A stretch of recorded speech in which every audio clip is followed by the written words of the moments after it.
guys? Billabert1000 here, bringing you another Rate Their Chances, the series where we rate the chances for potential newcomers for the base roster of Super Smash Bros. Ultimate, inspired by the Rate Their Chances thread over on Smashboards, which you can check out in the description.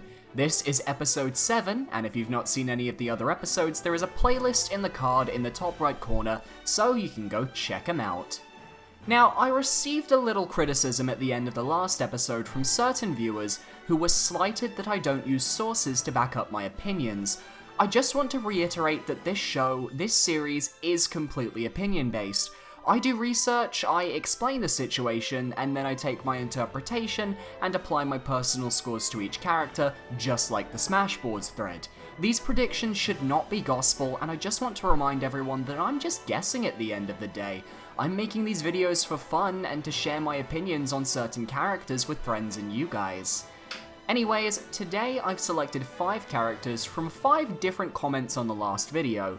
The 5 characters we will be looking at today are Funky Kong from the Donkey Kong franchise, suggested by the Ragtag Bunch, Professor Layton from the Professor Layton franchise, owned by Level 5, suggested by Mark Mario Master, Sora from the Kingdom Hearts franchise, the franchise owned by Square Enix, the character owned by Disney, suggested by xDavid777, Mipha from The Legend of Zelda Breath of the Wild, suggested by Pal Liao, and Chrom from the Fire Emblem franchise, suggested by Andrew Clark. Without further ado, let's begin, and be sure to leave your own ratings in the comments below so we can start a dialogue. I try to read as many comments as I can, and I'll try and reply to as many as I can as well. The third of the 3 major Donkey Kong requests that I've been seeing around the Smash Ultimate speculation scene, aside from Dixie and King K. Rool, Funky Kong is a character from the Donkey Kong Country games who has been a fan favorite of the franchise for quite some time. Most recently, he got a new funky mode in Donkey Kong Tropical Freeze for the Switch, and has spawned countless memes that have integrated him into mainstream Nintendo popularity. But that isn't to say he didn't have his supporters before. As I said, he's been a fan favorite for a while. As for Smash Ultimate, Funky Kong has, for the most part, been speculated as a potential Echo Fighter for Donkey Kong, and as that seems to be the most popular side of Funky Kong in the speculation scene, that is what I'll be focusing on with this segment. So, could Funky Kong echo Donkey Kong? The short answer, yes. The long answer, well, let's dive in. Firstly, character models. Funky Kong is practically the same build as Donkey Kong, both of them being large, powerful apes that use their strength to their advantage. Looking at Donkey Kong's base moveset, Funky wouldn't look out of place using his moves, and could even have his popular surfboard edited into DK's spinning Kong attack to make some of his animations unique. While Donkey Kong is more of a powerhouse, Funky could be more of a balanced character stat-wise, and honestly, I really don't see any issue with Funky as an Echo. Echo Fighters are usually added late in development, so being around for the initial roster plan isn't as much of an issue. As such, Funky could have been developed around the time that the Funky mode for the Tropical Freeze port was put into development, which would have been in 2017 or around that time. Funky wouldn't even need to worry about Dixie or K. Rool, as they probably won't be Echo Fighters and thus would be developed separately from him if they happen to be added as well. So really, the only thing I can see holding Funky back is that there simply may not be more Echo Fighters. I'm not aware of Funky's popularity during the ballot period, but I don't recall hearing about him much in those times, so I imagine he doesn't have a terribly high spot. As such, for a chance score, keeping in mind this is an Echo character, I'll give him a 55%. I could see Funky being an easy Echo, as he's from the same series as the person he'd echo, and is a natural fit into Smash. But I think the uncertainty about whether he's even on Sakurai's radar holds him back, as well as the fact that we still don't know much about Echoes, how they're decided, or how many we're going to get. For a want score, I'll give Funky a 30%. I'm completely neutral here, but I'd rather see other Echoes if I had a choice over Funky. The intelligent professor himself, Herschel Layton, is a mainstay of the puzzle genre, and was one of the Nintendo's biggest hits on the Nintendo DS, with his puzzle games being able to reach a more casual audience atop the usual gamer crowd. He's owned by Level 5, who are a third-party developer, though all the Layton games have only been released on Nintendo consoles. So why Professor Layton? Well, if you're familiar with his series, you'd know that on top of being an intelligent gent with a knack for puzzle solving, he also is an extremely athletic and resourceful character, often getting into situations where his wit isn't always enough to see him through, meaning he has to rely on his physical strength. He is an expert fencer and could wield a sword fairly easily for an offensive set of attacks, though his main moveset would need to incorporate the genre in which he comes from. We've seen how a familiar character, Phoenix Wright, could be incorporated into Marvel vs. Capcom games, so if Capcom can make Phoenix a playable character, I think Sakurai and Nintendo could think up a way to weaponize Layton in a fun way. Now, as for whether he could potentially make it into the roster, I think it's a possibility.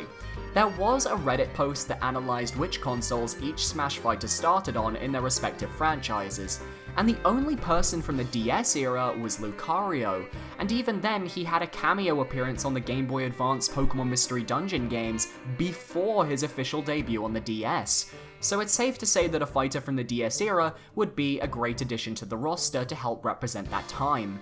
And honestly, if there's one game series from the DS that I remember, it's Professor Layton.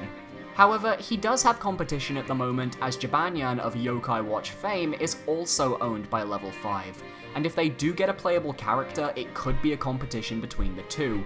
I'd rather have Layton myself, as I have a bit of a hatred for Yokai Watch, but it would be up to Sakurai in the end. And that's not factoring in the Smash ballot. I don't doubt Layton had some voters, and due to his more casual nature of games, could have managed a few more votes than we'd expect, though I personally doubt he's broken the top 20 based on various popularity polls taken throughout the time period. Though take this with a grain of salt, as a handful of votes can't determine how 1.8 million people voted. As such, Professor Layton gets a chance score of 35%. I actually think he's a great candidate for a new fighter that people have been sleeping on in the speculation scene. While his parent company is a third party, his games have only ever been on Nintendo consoles, which could give him a leg up in negotiations over other characters. However, I can't give him more than this, as there's a very big chance he might not be able to be made into a fighter, and could end up being an assist or a trophy in game instead. As for a want score, I'll give Herschel a 70%. I love Professor Layton and his games, so I wouldn't be opposed in the slightest to seeing this British gentleman take on the Smash roster with style, dignity, a cup of tea, and most importantly that beautiful top hat. Oh boy, let's get the elephant out of the room. I have not played Kingdom Hearts. I personally don't find much interest in Disney properties, so regardless of them being merged with Final Fantasy, it's not my personal cup of tea. So I'm not as familiar as I'd like to be with the franchise, though I did have a friend who was addicted to Kingdom Hearts and used to talk to me all the time in middle school about it, so there's that. Sora is the main protagonist of the Kingdom Hearts series and wields a mystical weapon known as a Keyblade that grants the wielder magical abilities, as well as the power to open any lock. It was originally a Sony-exclusive franchise that began snaking its way onto Nintendo systems as many of the side games and spin-offs made their way to Nintendo consoles. Sora is a unique and iconic fighter who has a massive following of fans who would love to see him get a chance to smash with the best of the best. However, he is a third-party character, and contrary to popular belief, and I'd like to formally apologize for a slight mistake I made during episode 4 when we analyzed Geno, he is owned solely by Disney. All Kingdom Hearts characters that are original to the franchise are owned by Disney, while Square Enix owns the Final Fantasy characters. So, if Sakurai wanted to get Sora, he'd have to go through Disney themselves, not just Square Enix for locations and other rights. So, is that a bad thing, or a good thing? Well, given Wreck-It Ralph was added to Sonic All-Stars Racing Transformed back in 2012, I think Sora getting into Smash shouldn't be a problem from Disney's end. His moveset would take inspiration from his games and his Keyblade, which I don't have much experience with, but I've been told by many people that it would be amazing. Not only that, but Sora has extreme support from the fans and was a popular name being thrown around on social media during the time of the ballot. Not to mention, Sora being in the game would tie in extremely well to the fact that Kingdom Hearts 3 is releasing next year. It'd be a way to ride the hype, so to speak. With all of this in mind, I'm giving Sora a chance score of 30%. I do personally believe another rep from a Square Enix game will appear, and it will be either Geno or Sora, but with the insane cry for both characters, I get the feeling we'll be seeing them both at some point, be it base roster or DLC. My low score, however, comes from the fact that Sora would have been the perfect character to announce at E3, given they were announcing Kingdom Hearts news in just about every conference, even if it was the same trailer over and over, and the absence of a third-party announcement at E3 where it would generate the most hype is giving me reason to doubt his inclusion in the base roster. As for a want score, I have no opinion as Sora, so I'll give him a 30% again. I'd be so happy for his fans, as I would for any character, and I've seen bits and pieces of his games here and there to make me casually curious, but not to the extent that I'd actively want this character over some of my other personal wants. Well, would you look at that, a potential Zelda newcomer that isn't a variation of Link, Zelda, or Ganondorf? Mipha is a champion from The Legend of Zelda Breath of the Wild, who specializes in tridents and healing magic. She plays a major role alongside her other champions in the game, being the pilot of Divine Beast Vah-Ruta. She also happens to be a Zora. As such, if she were to be brought into Smash, I imagine she would be able to fight with a mix of her classic light-scale trident and waterbending attacks that allow her to attack her foes. She could even inherit Link's Cryonis ability into her moveset, seeing as Link isn't using it himself. And with other Zoras from the franchise, such as Princess Ruto from Ocarina of Time, and Macau from Majora's Mask to draw from, she could represent her species in her own unique way. I will always push for more Zelda characters and more species being playable, as they bring a unique gameplay style that I'd personally love to see in Smash. The question remains, would Mipha be playable? Well, Breath of the Wild came out in early 2017, so many would say no, as this was way past the time that the roster would be finalized. However, Breath of the Wild as a game received multiple delays, with one being based around the physics engine, implying that the story was already complete for the game at that point. As such, Mipha was already created as a character, and coming from the latest Zelda game that was aimed to reinvent everything, Sakurai could have feasibly added one of the champions into Smash. Link got a Breath of the Wild upgrade, and we have a Great Plateau Tower stage, so I think Breath of the Wild fighters could be on the table here. The problem Mipha has is that if they were to add a champion from Breath of the Wild, who would they choose? All 4 champions represent a different race and skill set, and there are many fans who don't want one over the other. I'm personally in Camp Rivali myself, but I can't predict who Sakurai would pick if he chose to add a champion to the game. And on top of this, if we believe that many of the newcomers will be decided via the Smash ballot due to the fanservice-y nature of this game, then a Breath of the Wild champion becomes highly unlikely. And as much as I love Mipha, I get the feeling Urbosa and Rivali would be more likely picks if a champion were to be added, as there's just a lot more you could do with their movesets. As such, I give Mipha a chance score of 15%, though I'd really give all the champions the exact same score, as I feel they are unlikely to be added in the base roster, but if we get DLC for Smash Ultimate, I could see a champion possibly getting added. As for a want score, Mipha gets a 60%. I'd rather get Rivali, but I'll always cheer for a new Zelda character, whoever they may be. For our last fighter today, we're looking at the fighter who didn't get their day and is waiting for a chance to brawl it up. Yep, we're taking a look at Chrom, but not as a unique fighter. I'm sorry to say, but he was denied from Smash 4 when he was too similar to other fighters. But now we have Echo fighters and everyone feels he'd be an Ike Echo. So, are these claims fair? Firstly, Chrom was the Fire Emblem request during Smash 4's era of speculation, and everyone thought he'd be the one to enter the brawl, but Robin and Lucina beat him to the punch.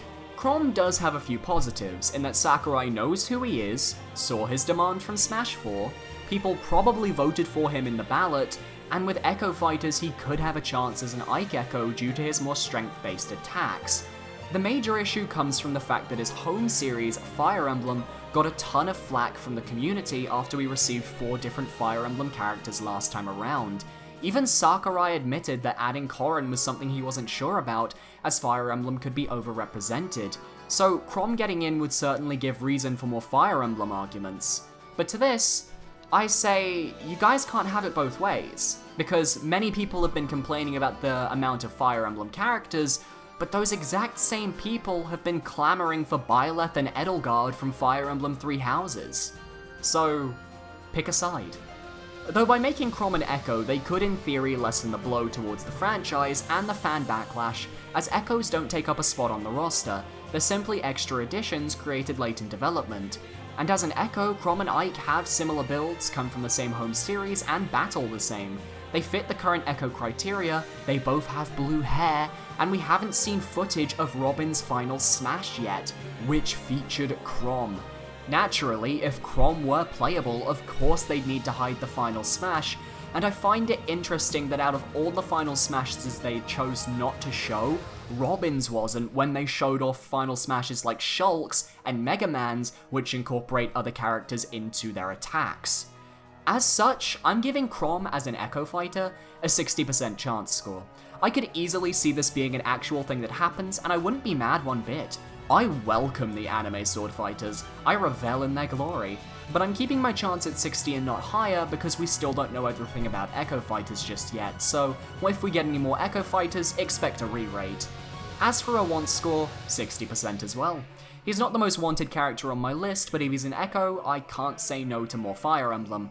I actually really love the Fire Emblem series, so there's bias here, but I'll take as many characters as Sakurai is willing to give. Anyway, thank you very much for watching another Rate Their Chances video. I hope you guys enjoyed. If you enjoyed, feel free to leave a like, comment, and subscribe, and I'll be seeing you guys on Thursday for the next episode. Leave your comments down below, and I will randomly select 5 different comments and take the first character from each to do in the next video. But keep in mind, I do not accept disconfirmed characters, so I will not be rating assist trophies like Waluigi or Crystal. Thank you very much for watching, guys. I hope you guys enjoyed, and I'll see you next time. Goodbye! Thank you so much for watching today's Rate Their Chances. I'm really enjoying this series, having so much fun creating it. Shout out to my patrons. You can find the names down below if you want to become a patron yourself. Check the description for information. And if you guys enjoyed, make sure to leave a comment, like, and subscribe. I will see you guys on Thursday for the next episode. Thank you so much for watching, and goodbye.